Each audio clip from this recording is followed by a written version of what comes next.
Welcome to the Grandstand Golf Podcast. This is the weekend golf update for the 2021 Byron Nelson. But truthfully, guys, it's a little more like a PGA Championship preview part 2.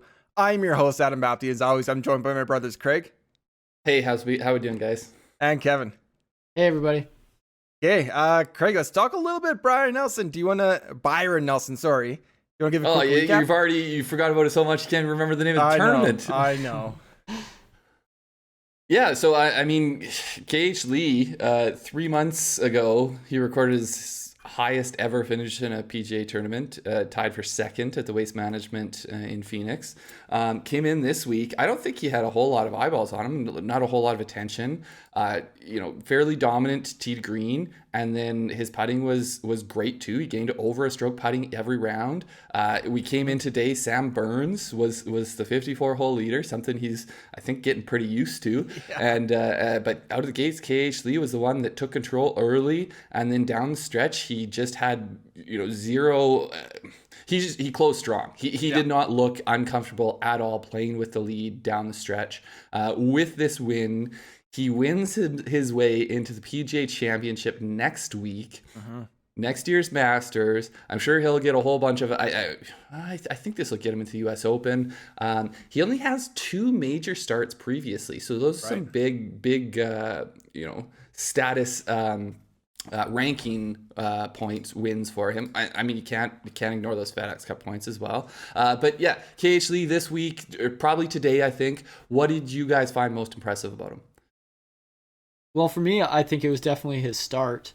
He was 5 under through 8. He was one back of a very hot golfer going into the day, and he knew he needed to go out and get it, and he did. Started really hot. Yeah, and Sam Burns bogeyed the first, and kind of all of a sudden they're neck and neck, and then KH Lee just put his foot on the accelerator. Yeah, the one thing I was going to say, I mean, a big part of today was the weather that came in. So they're all split tees. They're all first thing in the morning trying to beat this weather system. And they got held up on 16 green. They both, everyone in that group, Charl, Sam Burns, and KH Lee had the par putts remaining. And right out of the break, which is substantial, I mean, a couple hours, I think, at least, KH Lee missed his par putt. So he gave one back to the field. Charl was up first on 17. He flew it long into the bunker. It's a par 3. Sam Burns came next and hit a really good shot, kind of stuck it to about 15 feet, and the crowd that was remaining kind of gave him like big props. Oh, he's charging now. He's charging. At that point, it was a two-point spread, right? Two-stroke lead. Yeah, and then KH Lee steps up. He's the last one to tee off in that group because he had a bogey on 16. And just sticks it to 3 feet. And that was kind of to me, like the exclamation mark on his win. Like, no, he's like, he gave a little opening on 16, but no, he's taking it home. Yeah. And then, fairly comfortable stroll down 15. Down 18. Or sorry, down 18. Yeah. Like, maybe, I don't know. I mean, I don't know why he was walking back to 15. He didn't really need to at that point. But. So yeah, that was it for me. But yeah, great win. As we say, it's hard to win on the PGA Tour, and it just opens up so many doors for these guys. Yeah, and we were talking about that a little bit. We had our 5 biggest storylines video out of the PGA, 5 biggest potential PGA Championship storylines. Right. And the first one we brought up was first-time major winners. So, like, we brought up Rahm, we brought up Xander, and, like, it's always a big thing when someone wins their first major. But for someone like KH Lee, like, your first PGA Tour win is a huge thing. Yeah. It's tough. I think it's a little harder sometimes when you have someone like KH Lee because he doesn't have the fluency in English to be able to express how much this means to him. But you can see it when he's having the post tournament interview and all that. Yeah, like this is a life-changing win, which it's always cool to see that. Yeah, it's so also Saturday night. Sorry, Kevin, go ahead. I was gonna say it's also because being foreign, typically the broadcasts and the media focus on the guys that they have seen coming up, and everybody knows their story, and they focus on those stories because they know them well. Maybe they have a relationship with these guys. Somebody like KH Lee, a little bit more under the radar because his amateur career was overseas, and we just don't know as much about him. So, but yeah, it's huge. It's a huge win. Anytime these guys get their first win, huge. Opens so many doors. Totally agree. 2 years of guaranteed PGA starts. And yeah. a Money in the job for pocket. 2 years. Money in the bank right there. Yeah. So I was going to say Saturday night, Craig and I had our showdown show, but we didn't have our text group that active. Kevin, going into Sunday, I mean, who was your money on to kind of close the deal at the Byron Nelson? It was Sam Burns. Yeah. I mean, you always wonder how a player's going to react after their first win. And the way he played the first 3 rounds, totally. I thought he was going to keep it rolling. Craig, remind me who you said. Did you say Lee? I had Charl. Right. And you know what? I had stake in him, just showdown. I actually, KH Lee was my 6 of 6 tournament long, so I was pretty happy to see that. I wasn't going to double down on him in showdowns, but I thought you were going to give yourself like a little humble pat on the back in the intro there when you said he wasn't on many people's radar, but mine. Well, he was on mine, but like, you know, as the 6th guy into my lineups. But yeah, no, I had Charl, and I actually thought, so I was listening most of the day. I was doing yard work, and so I wasn't able to watch, but I was listening PGA Tour radio, and it sounded like Charl actually. No, I was watching a little bit very early on, but regardless, Charl had like his ball striking was good again, and he just could not sort of get hot and convert his opportunities. At least early, I know that he did start to make some better numbers as the round went on, but early on, he had tons of opportunities and he just wasn't converting them, and that sort of preempted any charge that could have come from him. Yeah. It's so hard to watch his putter though. It just kind of freaks me out when I see with that putter he's using this week. It is jarring. It is with jarring. the center line putter, whatever you call it. I don't even know what to call it. It's just like a mallet. Like I can't think of another putter that I've ever really seen where the shaft comes into the putter behind, like where you're striking the butt. I've seen that in stores, but I've never seen. It looks like a tool they're handing out in the like basement of the Coliseum as the gladiator slaves are going into the ring. Oh, you get this mallet putter. Oh, you're like, oh man. or like the putter that some salesman's trying to peddle you. This will improve your game. Sure it will. Okay. Yeah, they were saying basically like if you know these equipment reps come around, they give you a whole bunch to try, and they're I forget if it was Colt Nost or whoever it was, but he's saying like, yeah, that would probably be the first one I left on the table, not taking that one out to have another putt with it. Yeah. So I mean another name we got to say on the leaderboard, which I think a lot of people had as a charger coming into Sunday, was Jordan Spieth. And he just, one under day at any point during this tournament is not going to happen. So he fell to T9. But still, so interesting story. He comes back in his intro press conference, I think on Tuesday or Wednesday of the tournament. He says that he had COVID-19 after the Masters. Yeah. He took quite a bit of time off. So we really didn't know. he was on such a tear, winning in Texas, playing well at the Masters. We didn't know what to expect from this. But to me, this is more positive, even though he didn't kind of close on Sunday or even really have that great of a Sunday. Well, Craig kept asking us for, I think, 3 weeks surrounding Jordan Spieth's win, whether he was back or not.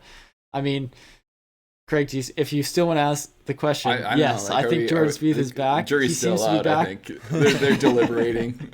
They've ordered some food in. It looks like they're going to be deliberating for a while still. We got to... I do think just on Spieth, he had 3. Actually, the last round, his tee to green game was horrible, but the first 3 rounds, he was really good with his ball striking. It was just one bad round. He should have, he could have done a little bit more on Sunday, and put himself in contention. But I think in terms of answering the questions of a COVID diagnosis, and it sounded like he was symptomatic. It wasn't an asymptomatic situation. So seeing that he was out there playing good golf this weekend, I think just answers some of those questions for people going into next week. Yeah, and when disappointing weeks ended, top 10 finishes, it means the guy's in pretty good form. Yeah, exactly. I think clearly Jordan Spieth is back. You heard it here first. Yes. Earth-shattering announcement. That one is. One guy who did have a really good Sunday, Craig threw out a text to our group chat and said, Berger's a stud. So, Craig, do you want to elaborate now on the podcast? Well, so I had him in my best 6 of 6 that I was at one point I was thinking it might have GPP winning potential. So that's mostly the reason that I said that. But he also, coming into the week, I think he was a little bit flying under the radar in this field. Next week at PGA Championship is a different field. But I mean, he was, I want to say, second or third in terms of strokes gained total after the last 3-6 months going into this tournament. So people were not kind of giving him that level of notoriety, I think, coming into the week. And he didn't really, it was sort of like it was a decent week from a top player through 3 rounds, but not great, not bad, just kind of middling. Yeah. And then he just lit it on fire today to go out there and shoot -8 on a day where the scoring wasn't as well, unless your name's Pat and Kazire, it wasn't as easy as it might have been the other days. But yeah, it was just a really good all around day from him. Sorry, Adam, go ahead.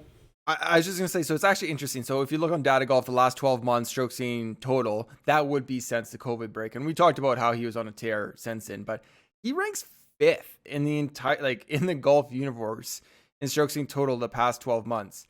The only people above him are JT, DJ, Rahm, and Xander, and he's above Bryson, he's above Webb, he's above Hovland. Like, he is playing really good golf. So in this field, he was second behind John Rahm. He's ahead of Bryson DeChambeau over the last 12 months. And if you think about how much press coverage those two people are getting, that would not be what you would think. And is that 3 wins for Bryson, and he's still high? Is that right? It might be. Yeah, because Workday and U.S. Open and Arnold Palmer. Wow. Yeah. I mean, the thing is that Bryson's numbers look better on PGA Tour compared to Data Golf because PGA Tour doesn't have some of the events. Yeah, the 2 Masters, and then I think his Europe, he wasn't great in his European appearances. Saudi. Yeah, and he played in what are the Dubai or Abu Dhabi earlier. Right. Anyways, regardless. Right. But so his PGA Tour numbers are better than his Data Golf numbers for Bryson. But I mean, regardless, Daniel Berger, I think, is not necessarily getting the notoriety that has come along with his play over the past year. Well, my issue with Daniel Berger is he's somebody who I've for a long time wanted to be a fan of. I want to see him come through in a big moment, and whether that moment is a smaller tournament where I've bet on him or in a big spot, I'd love to see him come through in a big moment, and he just hasn't quite yet. So maybe next week is his week. We'll see. He's obviously playing well. Yeah, I would think that Charles Schwab was his biggest win so far, and that is just because it was the first one back, so the field was strong at that event. It was sort of like a pseudo elevated status WTC type thing. Yeah, first sporting event back, really. Yeah. Yeah. So the strength of field there was 713, which is stronger than some WGCs. I mean, that's almost a Masters strength of field, because the Masters is, you get a lot of these old guys who are not necessarily bringing up the strength of field. True. That is. It might have actually been harder to win than the Masters that year, because strength of field takes the average player into account, and then because the Masters has a smaller field, it's actually easier to win the Masters a lot of years than it is to win, even if it has the same strength of field as other tournaments. But okay, we're into the Masters now. It's time to move on from the leaderboard. Well, Kevin just knows I'm going to try to make an argument about why the Masters isn't as important as everyone wants to make it. It's going to turn into a Rory Tiger thing. It's going to go down a rabbit hole. I'm shutting it down early. We don't have enough. We don't have time for that. Okay, so the conditions through the day is rain. On 16 green with this final group here, I mean, there's puddles. They're getting the squeegees out. They're rolling it. I mean, it felt like they spent 10, 15 minutes on the 16 green or surrounding area, getting their putts up there and trailing through the water. I think Scott Stallings, a couple holes ahead, was in a puddle. Finally, a lightning strike hit, and they had to call the play. It didn't hit Scott Stallings. It did not hit Scott. It hit somewhere, but somewhere near enough that they had to call it. I mean, he goes to the gym a lot, so he could have taken it. Of anybody, he could take it. He'd be super after that. Do you think like the tournament organizers made the right call? Should it have been called earlier? What, if anything, should have been changed about that last round? I don't think I think they made the right call, because I think that these guys, anybody who's in the field next week, most of the field was already done, right? So they're out of there. There wasn't even a group on 17, so they were on 16. There's, I think, maybe 2 on 18. So these guys, they need to get them out of there. They can't wait till tomorrow. They need to get it done. And so I think they did make the right call. I think they should have just canceled the whole event. It was not championship conditions, as the NCAA. It's playable, but not playable for you guys. Yeah. But that's no, I don't think we want to get into that. So, no, I do think you're kind of in a tension between trying to get this done as soon as possible and making sure or not having to go into the next day. But I mean, KH Lee won $1.5 million with that win. So you also don't want to discount. You don't want them to be playing in conditions that are like this, making a joke of this being a golf tournament coming down the stretch. And so I think they found a pretty good balance there, is what I would. And I think if the conditions were such that it was a huge disadvantage for the guys that were left, and they were just bleeding strokes coming down, and someone like Kazai or Berger who had posted all of a sudden won, then yes, that would be the wrong decision. But based on how it played out, I think it was the right decision. I mean, to me, like until the Lightning, I think they should have. If the Lightning didn't hit, I think they should have pushed through, even with how much the rain was coming down. So you finish up on 16, you got a par 3 on 17, you can kind of get through that quickly, and then you just have one hole. And like you said, like not everyone, because it is, it's substantial for a lot of people, but there is the PGA Championship next week. You can't really pushing it to Monday would be a disaster. I don't know about a disaster. Well, it wouldn't be good.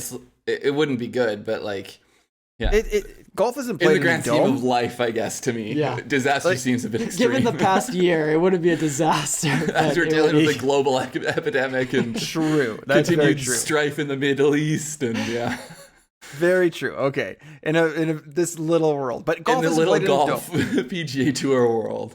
But there's wind advantages based on your tee time, because you're a leader and you got a little hit worse with some rain. I think you have to play through it. And I think Faldo made some interesting comments. Of course, he thinks he's tough and tougher than all these guys, but he said these guys aren't wearing rain gear because they're not used to this type of weather, because they go around the U.S. in the most opportune kind of weather pockets that they have in the U.S. While, I mean, around the world, golf is played in all different sorts of weather. I mean, you just have to get through it, really. Yeah. Yeah. Now, and I think that kind of brings into question the whole lift clean in place versus play it down, which to me, I don't know. I'm sure Kevin has heard this, but I don't know if you would have, Adam, but I think Max Homa on his podcast had a pretty good, I wouldn't call it a rant, but just trying to explain to people who are not on the inside and understand why they're doing this. But essentially, if you think about it on a day like today, anytime they're in standing water and they want a drop from that, they would have to, maybe get a rules official over or get playing partners over to confirm whether or not it's standing water, and then, go through the process of getting a drop. But if you just play lift clean in place when you are on fairways, it avoids all of that, because just anytime you're on short grass, you get to do that automatically. And so if you're going out there on split tees, threesomes, trying to get this thing done as fast as possible, it's just a no-brainer to do that type of thing. But you hear, golf Twitter just loves to gripe about how these guys are soft and, play it down. Of course they are. But play it down, but this isn't finishing on Sunday if we played it down today.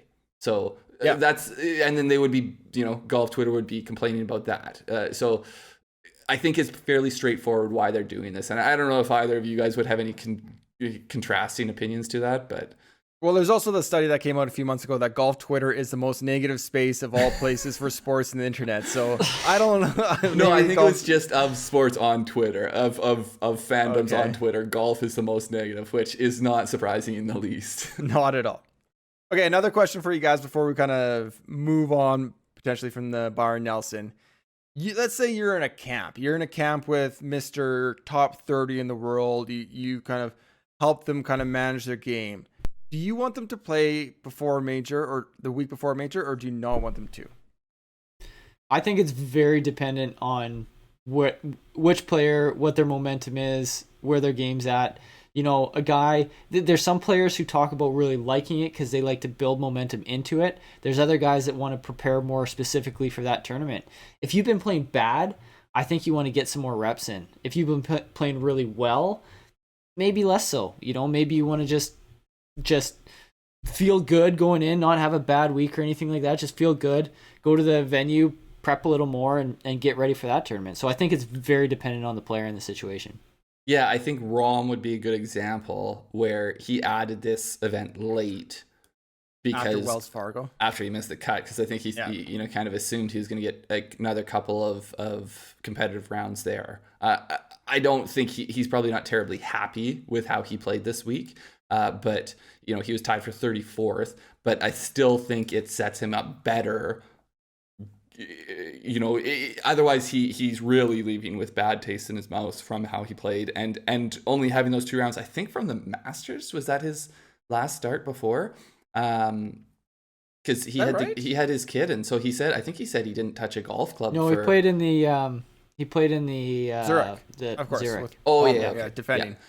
But yeah, he said he didn't touch a golf club for a while, and so to go from that to then a missed cut and then to right into the PGA Championship, I think it's smart in that he said this is the first time he has played before it. But I think I'd agree with Kevin. I think it's totally dependent on the player. I think some of these people don't like to overthink and if their normal prep for a tournament is that they've played the week before, to do something different for the major can sometimes get them out of their normal routine. The one thing with the Rahm example that I find interesting, with him adding it, the new baby, this is the first time the baby was out coming to a tournament, so it was like a dry run for that, which I thought was kind of cool. Is cool. But he hasn't seen Kiawah before. I'm pretty sure he said in his pre-tournament press conference, and same with Brooks.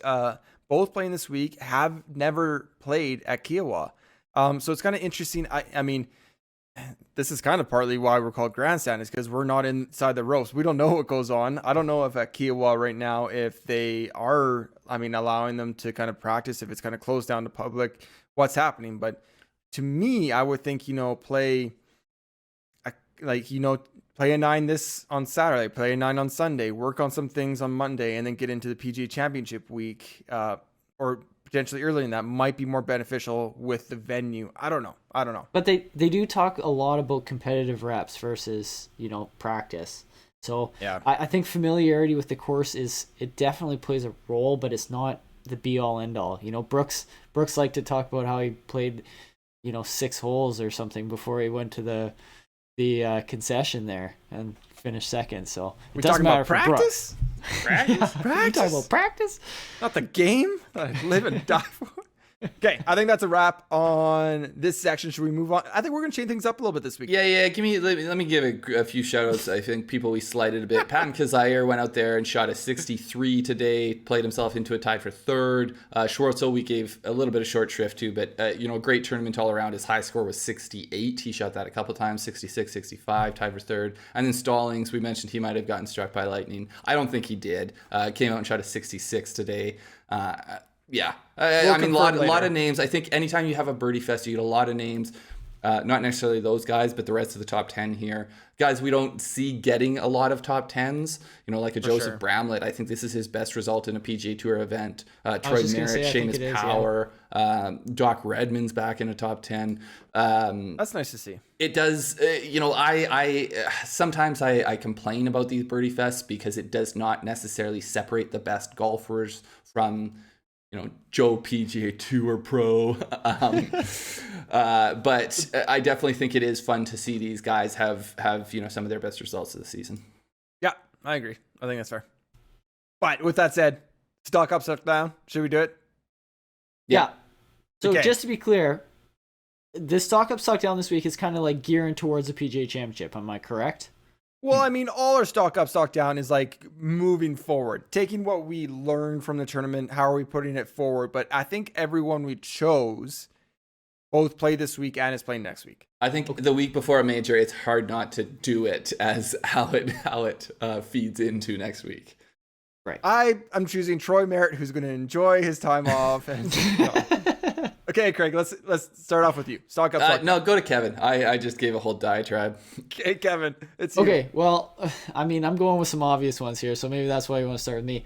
Sam Burns is my stock up, and this is mostly because I feel like even in our PGA Championship preview podcast that we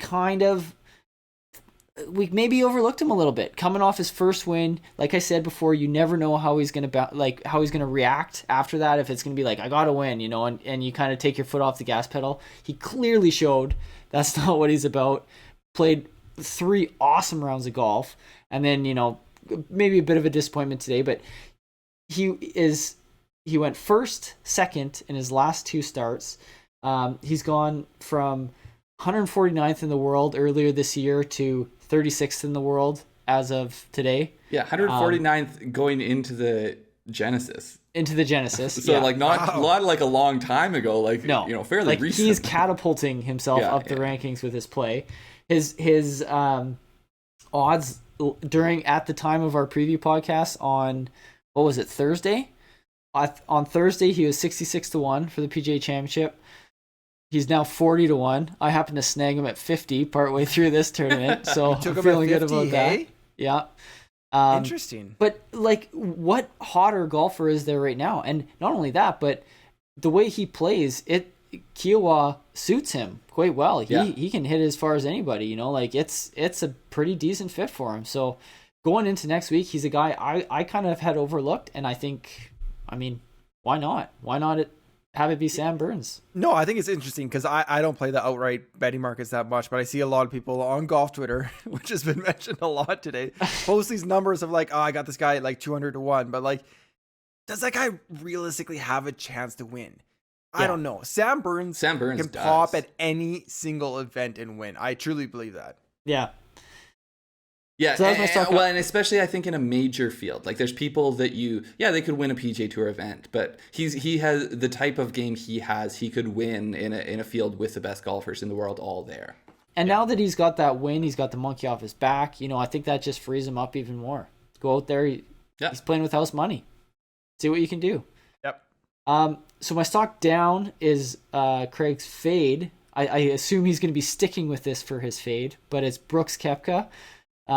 Missed the cut, shot 3 under for the week, which missed a 6 under cut. Really didn't show any signs. Brooks is a Jekyll and Hyde player. I was looking at his previous results. As a PGA? Just generally across the board. He's missed 2 straight cuts now, but then before that it's second place at concession. You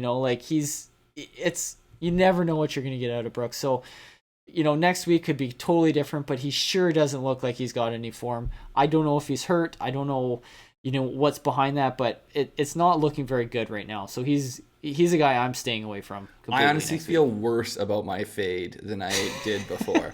and here's why, because I had to do a little research on him for our PGA preview shorter video. And so he's got 8 starts at the PGA Championship.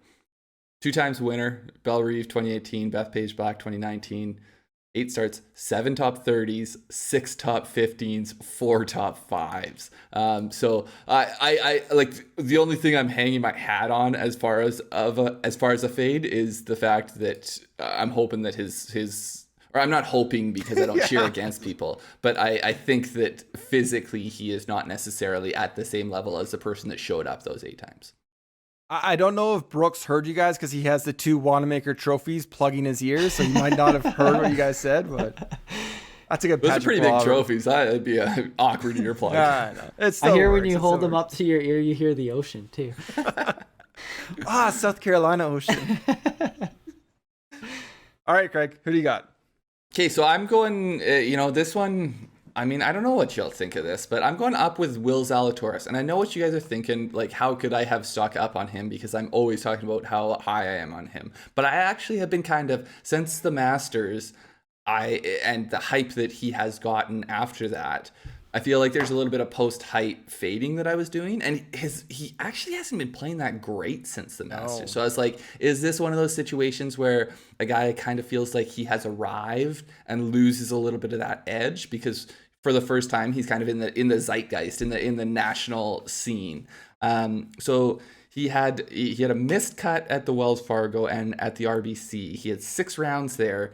He was minus 0.25 strokes ball striking. So just with his ball striking, he was losing a quarter stroke. And so I was like, this is kind of what you hang your hat on with Zalatoris, is how good of a ball striker he is. Yeah. He came out this week.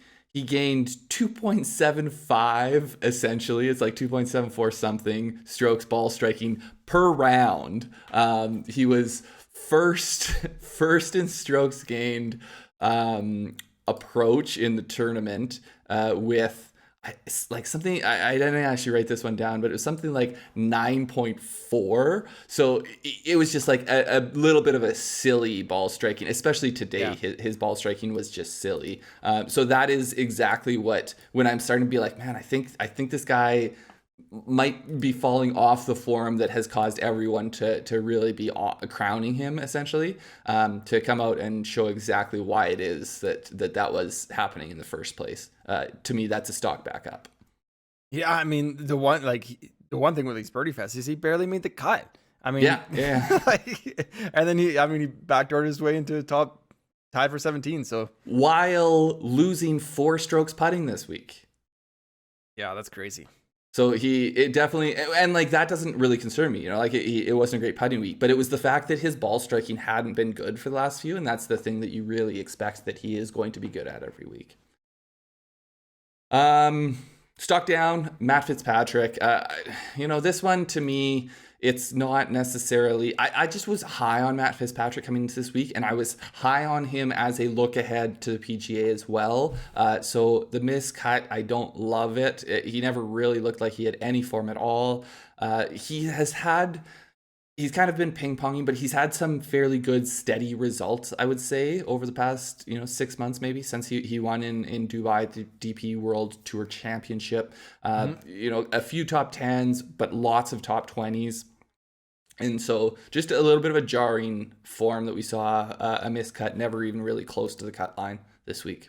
One thing I will say about Fitzpatrick is he doesn't really seem to me like a guy who would excel in these like Adam says, like these birdie fests. Totally I think agree. He's more of a grinder, and his game suits more like difficult courses and difficult conditions. So, I think he's exactly the type of player, when I say that this doesn't necessarily separate, I think he's exactly the type of player that can hang on tough courses. Yeah. But these ones are more random. So like he didn't have this stuff to make a bunch of birdies this week, and so but he can make a lot of those pars when it's tough to make pars. Yeah.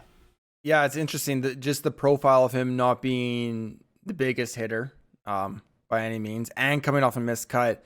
Like, is he just become a sneaky play in DFS for a PGA Championship? Like, maybe. Yeah. He burned me this week though, but I might just go right back because I don't think he'll get many eyes on him, much attention. And he's a guy who can play in the wind too, which, as I was saying on the preview pod, I'm sure hoping there's wind at Kiawah. So gotta check that forecast again. I don't know. So he's 8,400 too for next week at the PGA, which is just in that tantalizing area that you want to plug people in at. A lot of guys around there. A lot of good, interesting guys around there. Okay, my turn. What am I doing here? Stock up, stock down. I'm going up. Charles Schwartzel, T3, as Craig said, 5th strokes gained tee to green. He's in the PGA, but he got a special invite. He still sits outside the top 100. But Craig's been talking about him a lot, and I've been kind of like hesitant to go to Charles Schwartzel. Wait, ask Kevin the question. What's the question? How old do you think Charles Schwartzel is? Yeah, Kev, how old do you think he is? Oh, 39. He is 36, I believe. I think you were the closest of anyone that we have asked. Yeah. I was blown away. 36. Yeah, seems like he's been around for a long time. Yeah. So with Charl, 5 straight tournaments, T26 or better. That includes Zurich. But if you just look at individual events, he has improved his finish every single week leading up to this T3. And then looking at the PGA Championship, actually, which kind of surprised me, he's made 6 straight cuts at the PGA Championship. You know, haven't been top 10s or even top 25s, but making cuts at the PGA Championship, you're collecting a payday and you're doing well for a guy for a couple years that was outside the top 200 in the world. So that's kind of punching above your weight. So I mean, I think I just have to buy Charl Schwartzel this time. Like he's moving up. Yeah, and so making cuts in the hardest field in golf. But the thing that blows me away, I think, the most with Charl is that, and this is why I struggle with his age. He was in the top 10, the top 100 from 2006 until 2018, and then he battled injuries and fell dramatically outside of it. And I think we're just now seeing, like, I just kind of assumed he was in his early 40s, and you know, we may or may not ever see him work his way back. But I'm just believing that he has way more game left than I had thought we were going to potentially see from him. Do you think sometimes it's his hats that make you think he's Yeah, older? it could be. 100%. My wife said she might divorce me if I wear some of those hats. So. Really? Oh, my Seems wife. a little She makes harsh. that threat. She makes that threat a lot, though, so it doesn't hold a ton of weight. I wear that kind of hat when I'm outside gardening. I think my wife loves it, but maybe she doesn't. Well, yeah. Now that she's seen how I burn in the summer, she's much more on board. Okay, moving down this week, I got Thomas Pieters. Okay, I can hear podcast the listeners, dejection in your voice. I know, Adam. You I mean, just picked Thomas Pieters as your sleeper. Can you look at that 150 number and see if it moved at all? I'm guessing not. I don't think it moved at all. So he was my sleepers on our preview pod for the PGA Championship. But let me tell you why it's a stock down. So he missed the cut at the Byron Nelson on the number, but Charles Schwartzel was 5th, strokes gained tee to green. Thomas Pieters was 6th, strokes gained tee to green in the tournament, despite the fact that he missed the cut. So he lost 1.7 strokes putting per day. Coming into the tournament, he was actually positive on the year strokes gained putting. I was like, maybe it's because he broke his finger back in December and he had more time on the greens. I think we're just back to the normal Thomas Pieters that we know and love. So it's a stock down with his putting, but I am still riding him at the PGA Championship. I was going to say, you could go stock down and he'd still be like your second favorite player going into the week. He's just fallen from that top slot. So he Absolutely. has slid to 250 to 1. Just so What? you know. So there's some value for you there, Adam. I'm going back. What is it? Jim Cramer? Adam's hitting the buy. Bye. I'm going back for sure. I got to see what that each way is. Yeah, I'm going back to that for sure. I'm going to update our picks for sure and put the 250 and not the 150 like a chump that I am. Jeez. Okay, time for our 3 stars. Let's put a bow on the Byron Nelson here. No, actually, we got more after that. That's a lie. 3rd star, Sam Burns. We talked about it a little bit, but yeah, led the tournament strokes gained tee to green, which is very positive. Got that win a couple weeks ago. 2nd here. Ultra talented, as we talked about. The one thing that I was going to say is he's got it. The round averages is still a little bit scary, you know, playing much better early in the week than later in the week.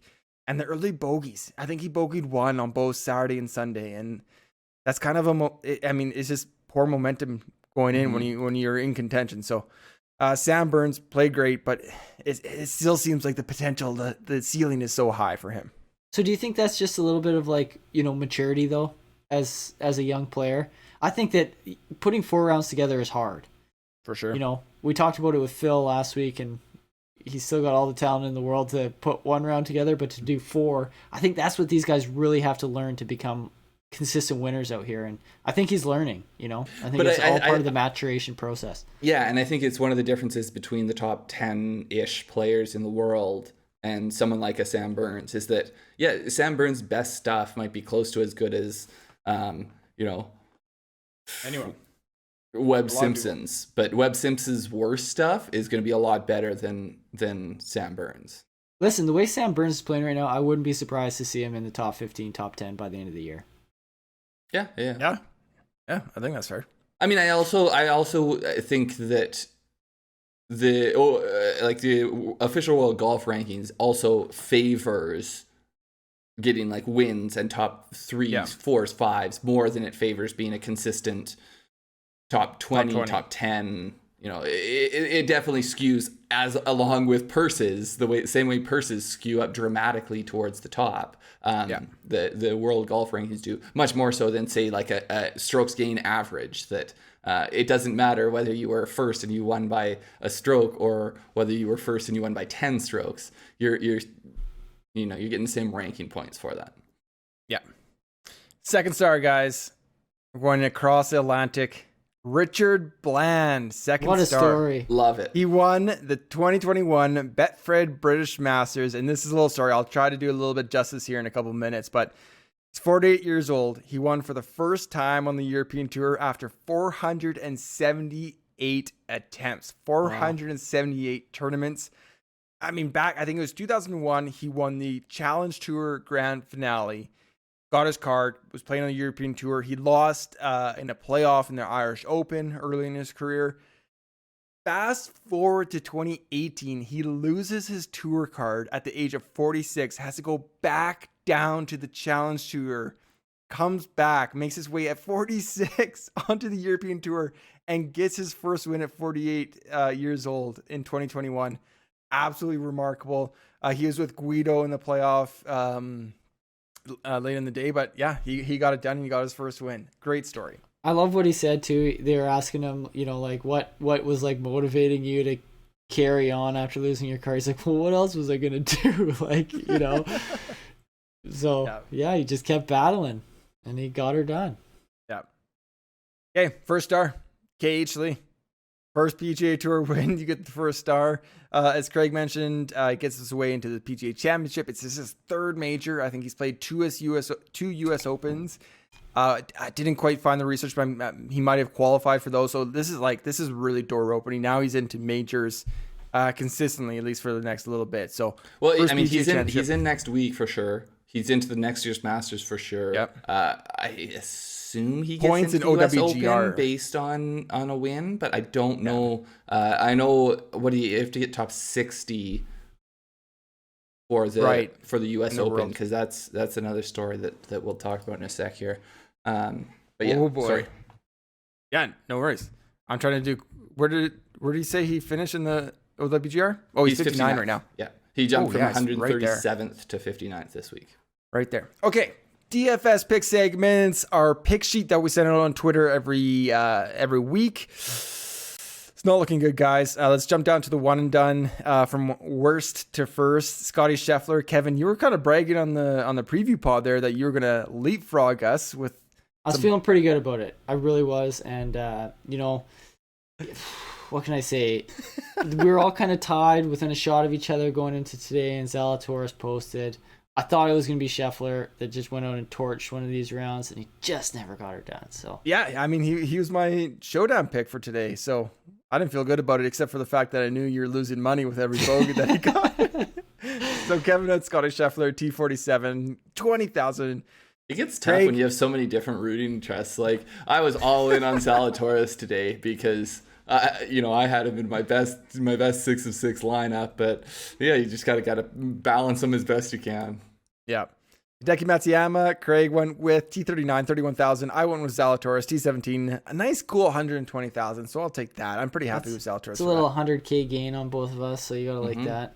I gotta like that. Sleepers, missed cuts across the board. Hoagie, Pieters, and Gim. Fades were Matsuyama and Brooks Koepka. Good fade by Craig. Yeah. That not many highlights. Some lowlights. I feel a little bad. I didn't realize I was going to be fading Brooks back to back here, but maybe let's get into it. Maybe are we going to talk about next week? Man, if you keep piling on Brooks like this, he might challenge you to that's what I'm worried about. And he's going to make you look like a fool. Yeah. Should we get into what? Sorry. No. You do your thing. Betfred British Masters. We have our European Tour race to Dubai. I'm sorry, Jeff. It's Jeff Jankovic that won his Dimple Burner team name. He had Guido Migliazzi as his captain. Almost got it with that win. Guido had a dramatic 72nd hole. Got the par, got into the playoff, but ultimately didn't win. But I think Jeff had double the amount of points as any other fantasy team in our league. So Yeah, and I think I'm going to stock up on you. I think that's the best last name pronunciation I've heard from you in a while. I hope. Shenkovitz? Yeah, I'm assuming that's right. It sounds good. I'm not gonna lie. Usually you butcher these things. I surprised myself. I don't even know if we want to get into this week. Good bets, bad bets, red bets, green bets. I don't think it was a pretty red week for me. I have nothing to get into. I had a green week overall. I mean, nothing special. I had I had 3 6 of 6s get through. It was green tournament long, slightly red showdowns, but the green was enough to outweigh the red. The one that kills me, and we spoke about this a little bit already, I think on the showdown shows, Harry Higgs. He's still the lineup that he made turned into a 5 of 6 was one. I still don't know if it would have outscored my top one because Zalatoris and Berger both really did work on the weekend, but at the time of the cut, it was far and away my best one, and it had a KH Lee on it, so I was definitely unhappy about that. And if you didn't hear us before, essentially Higgs bogeyed, I forget if it was 9 or 18, but he bogeyed one of the par 5s to close out his second round in just a messy fashion. So green week overall, but would have been a little bit greener if Higgs had made that cut. And he was like 230 out in the fairway into the par 5. Like, Higgs, man, come on. Yeah. Kevin, any betting stories for this week, or is it kind of a wash? I've pretty much been ice cold, since the Players. Just stacking up on futures for the PGA. I wish that's what I was doing, but I don't get as many vibes for the PGA as I do for the Masters. So it's always a little bit harder going into a course you don't know. It's been a lot of red stuff on my betting sheet lately. Well, as soon as Homa wins again, you're going to be buying your summer house. I'll be right back to it. So we talked about this before the Masters. Do you have not quite the volume of futures going into the PGA? Yeah, that's a good question. I do not. Are we talking less than 5 or? I got Sam and Homa as a bit more long shots. And then I'm going to be choosing a couple of the heavyweights to. Oh yeah, but you don't have like a bunch of futures already on the. No, card. Like I say, it's too the Masters. You always kind of know that there's certain guys who are going to be are likely to play well at Augusta, whereas it's more. I find that this is a little bit more of like who's in form, who's playing so you don't. well. You're not necessarily like, I think that I like this price better than I'm going to bet it anyways the week of, and I like this price better than I think it will be. Whereas Augusta, you have a better feel that you will like this guy that week regardless. Exactly. Like a Jordan Spieth. I have no idea how Jordan Spieth is going to play at Kiawah. At Augusta, chalk up a T3. So when can I get the best price? Yeah. Okay, I think that leads us to we're kind of just going to segue into a PGA Championship preview 2.0 here a little bit. I mean, kind of the whole pod has been wrapped up in some PGA talk as well, but I got a couple questions here for you. So we taped our PGA preview on Thursday and we made our picks and they were their pencil picks. We're at Sunday here. We're about the halfway point. Wednesday morning, we cement them in. So guys, we've had a few days here. Anyone changing the picks? I'll recap real quick. So my pick was DJ, and my one and done. My fade is JT. My sleeper is Pieters, and I'm keeping them as is. Craig, do you want to give a quick recap who you had and if you're? Yeah, so I've got Brooks as my pick and one and done. Sorry, did I say Brooks? What? No, I was reading the wrong name here. I've got Rory McIlroy as my pick and one and done. Obviously standing by that one. And Brooks is my fade. Neiman as my sleeper. So answer is probably outside of the price we're looking at, but I don't think we mentioned him at all on our pencil picks.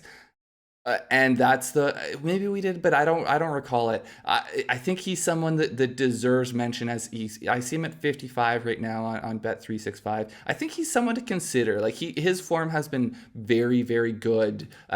Yes, he's not the longest hitter. He's one of these shorter, more accurate guys, but it was the same situation at Quail Hollow. He was first tee to green there. So just because he's not the longest one on the tour, I don't think that's a reason to discount the form that he has shown. Yeah. But I'm standing with Neiman. I think Neiman has more, I like Neiman's upside potential. I think Neiman was 66 when we recorded the preview. He's now 75 to 1. So, man, it's becoming a little bit more of a legitimate sleeper pick. A little bit, yeah. My picks were Rory as my winner, one and done. I don't like how trendy he is. That always makes me nervous. But I'm gonna stick with him. My fade was Bryson, and from what I saw this week, I'm feeling fine about that still. Yeah. My sleeper is Max Homa, whose odds have slipped to 100 to 1. So just probably gonna buy more of that. What's going on with these books? They're just giving all our sleepers like. Well, I think so. So anytime points. they've upgraded Burns, so anytime they do that, they're taking win equity away from other guys. I also think that they tend to, for futures, sometimes they tend to give shorter ones until kind of the week of, and then they have a better idea where everybody's at. Gotcha. Yeah, that makes sense. Okay. Next question here is we release kind of the top 5 storylines going into the PGA on our YouTube. So go check that out. You know, Rory defending the Spieth slam. But I'm going to ask you guys an underreported story, either like so far or what you think is going to be underreported over the next few days here leading up to the PGA Championship or into the tournament as well. But underreported storylines. Do you guys have any good ones here? Anybody want to start off? I think you should start this one off, Adam. Okay, I got a good one. I know you're bursting at the seams. Alley-oop. So I am going with the South African domination. I feel like I haven't seen this much besides a little bit of golf Twitter that got me onto this, but a record 11 golfers from South Africa will tee it up at Kiawah. I hope my last name pronunciation is good because I'm going to go through this list real quick. Oosthuizen, Bezuidenhout, Higo, Van Rooyen, Van Tonder, Fratelli, Stone, Grace, Burmeister, Coetzee, and Schwartzel. 11 South Africans teaming up. And not only that, in 2020, 5 of those guys have already won. That's Higo twice, Van Tonder, Stone, Grace, Burmeister. Of course, not all on the PGA Tour, all on different tours, Sunshine Tour, maybe European Tour, wherever it may be. But 5 of those guys are winners this year. And that's why so many of them came into or are in the top 100 and have earned their way into the PGA. Yeah. No, I floored it. you guys. I floored you guys. Well, my jaw's on the floor. The thing that, so like, I really like a lot of these players. I mean, yeah, some of these guys are probably the ones I talk about most next to Rory McIlroy, but should we do a quick top South African here? Impromptu?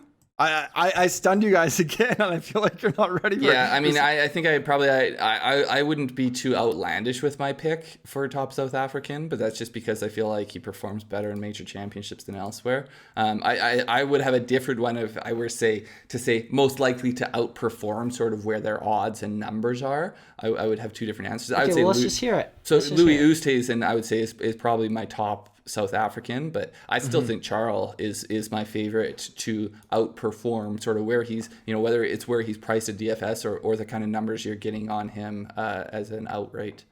Yeah. How about you, Kevin? I think I like Charl more than Louis this week. Wow. Just based on play coming in. Just based on Louis' drive on the 18th in the playoff at the Zurich. I got a couple different ones. I love Bezuidenhout. I love his game. I think he's a big bogey avoidance type guy. But one I am almost certain to play in DFS is Brandon Stone at 6,300. I think he's a dirt cheap sleeper on DFS that I'll have some interest in for sure. Yeah. Yeah. He and he's got that Pass Palm connection too, doesn't he? I was muted there for a second. Sorry, I'm dealing with some stuff over here. That was on me a little bit. I don't know about the Pass Palm thing for Brandon Stone specifically. I'm big on the Pass Palm grass right now. I know you are. That's why I head brought deep it up. in it, but I don't know for Brandon Stone. I forget. Let me check where he won. Oh no, sorry, I'm mixing up Brandon Stone and Brandon Grace. I'm getting my guys mixed up. It was Grace who won at the Puerto Rico this year, right? Yeah. Kev, you want to go or should I? Sure. Well, one thing that you can't ignore this guy anymore, but Stuart Sink could become the second oldest player to win a major this week, make his career major total 2. already which won is a twice. much more significant one than one. And like, I'm not saying that jokingly. No, you look there's at a lot how of many single players major that have, winners, and when you get a second one, it is very significant. You enter a completely different echelon of as far as who has that on their resume. But he's already won twice this year. Like, he's playing as good as I can ever remember him playing. Yeah. He has the distance to compete here. Like, sometimes you think with these older players, you're like, oh yeah, like on a finesse course, they can compete. But I don't think it's in any way outlandish to think that he could compete if he has his game this week. And that will remain probably an underreported story, because he's not. You don't think that it's that likely to? He doesn't get a ton of fanfare, I would say. So I just want to put that comment in perspective a little bit. So looking at the driving distance stats on PGA Tour, Stuart Sink is at 306. He's tied for 23rd. He's above guys like Burns, Xander, Scotty Scheffler, Tony Finau. Wow. He's above all those guys. Like, that's it's shocking. remarkable. Yeah. There you go. Bubba Watson, Kokrak. That's floored me more than your list of South Africans, to be honest. Well, yeah, there you go. Happy to floor you with that one too. Okay, Craig, what about you? So I'm going, and this one, maybe it's not necessarily underreported because I have heard it reported, but I would say don't overlook it because I think it is an important story for the rest of the summer. But I'm going Jason Day potentially missing the U.S. Open, and so and the PGA Championship too. He's potentially missing whatever time this comes up. What are you talking about? He's in the PGA Championship next week. Right, but he's leaving as soon as, like, if he gets the call to go, he's going. Oh, You're talking about his wife being full term, No, but he's right? not qualified for the U.S. Open.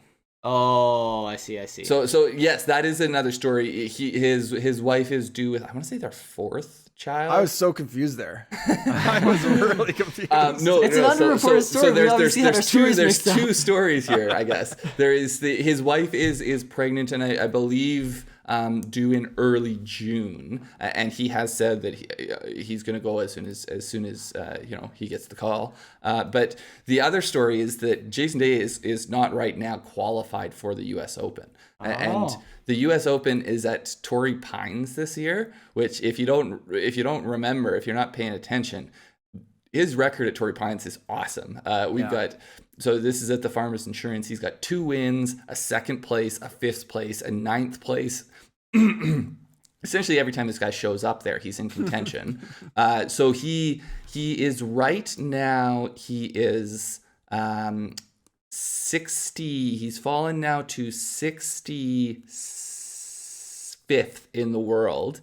He needs to be in the top 60 in the world, either after the PGA Championship or after the Memorial on June 7th. And so, like, if he's potentially skipping one of these tournaments, it is a huge story. There's going to be huge points on the line in terms of OWGR ranking points this week. So, a top 10 probably gets him there. It's a very, very significant result for him this week to go to a place for the U.S. Open that he has a history of doing well.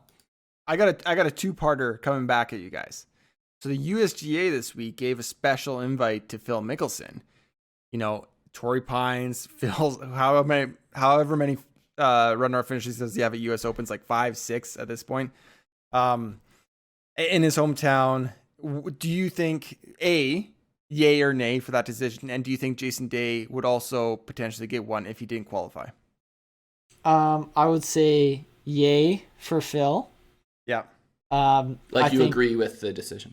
I agree with the decision. Phil, of anybody, Phil has earned it. He generates a ton of buzz. The fan, it is his hometown, or was his hometown. I think he's moved now. Anyway, the fans love him there.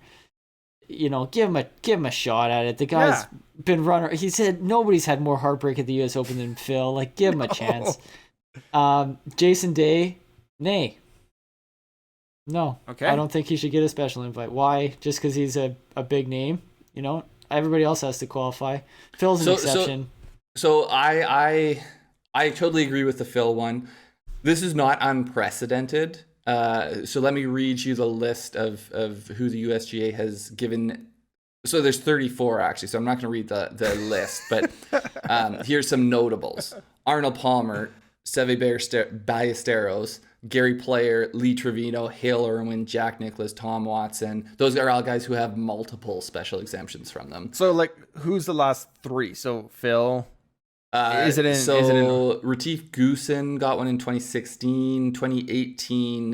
Jim Furyk, Ernie Els got them. Hale Irwin won the 1990 on a special exemption. So it's not unprecedented. Whether I would have to dig a little, so I'm just on Wikipedia and it says 34 players. I'd have to dig a little bit further to see like how all of these players obviously are like legends of the game. And I want to see how are deep that list goes until you're getting to. I mean, Jason Day is a former number one. He is a major winner, but I don't know. I would be fine with it. I'm not going to complain about it, but I could see how it could potentially get some blowback. A lot of those guys are past champions, though. Like what the names you read there. Yeah, so that's where I would have to dig a little bit further into like who else. Like we're talking about Arnold Palmer and Jack Nicklaus and stuff. Like those guys getting exemptions is one thing, but who are the other 30 players that? Right, and literally Phil is like he's literally the closest you can be to being a past champion without being a past champion.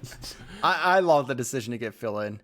I mean, he, as much as he's not competitive, he still is competitive. Like we see those glimpses. He wins on the Champions Tour. I love it, and I just hope that like he's part of a conversation on the weekend at some. So to me, this is exactly the situation that the special exemption exists for. Is for someone like Phil. The Jason Day one less so. Like that feels like no, like you're in a position where you should be earning your way in if you're going to compete in it this year. But that said, I'd be fine. Like, what do I care? Like, is it adding someone to the field, or is it taking a spot from someone else who would otherwise? Like, if it's adding someone to the field, I don't care. Sweet, give it to him. But just let's hope it's not even an issue because he earns it. Yeah. Are we ending there, or one more PGA question? Well, I'm good there. Okay. Yeah. I mean, thank you everybody for listening. Oh, Craig, no, go ahead, do it. Well, I feel like the only other question I see here is you trying to disparage Victor Hovland, which to me... We'll talk about it on DFS throughout the week on our YouTube channel. So there we go. Segue. Subscribe to our YouTube channel if you have not yet already. I assume you have. Rate and review the podcast. Review now this week. And then we'll talk about your review for the PGA Championship recap. Like how could you can't time it any better than this to review and rate the podcast right now. Follow us preferably with like 5 stars if you're gonna rate it. Yeah, we're not picky, but 5 stars. I hope that's what we give us, but I don't know. Follow us on Twitter at Grandstand Golf. Thank you everybody for listening. Good luck next week. We'll see you next week. Take care. Take care. See you guys.